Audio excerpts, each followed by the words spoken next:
Ang 2 feet sublim machine na nagamit ng 7 araw na may total of 10 meters. Ito naman ang head area at hindi pa ito napapalitan. Ito naman ang capping na may 90% good condition. Head clean.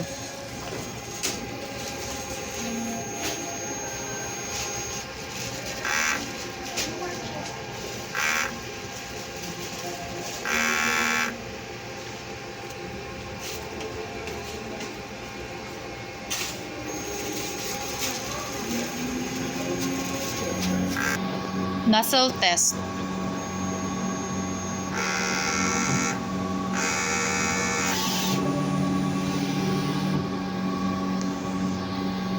Ang ink system naman ay tama lang.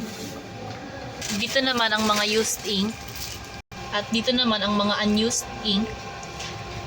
Ito naman ang waste tank na nilinis kanina. ABR. Dito naman ang subli film.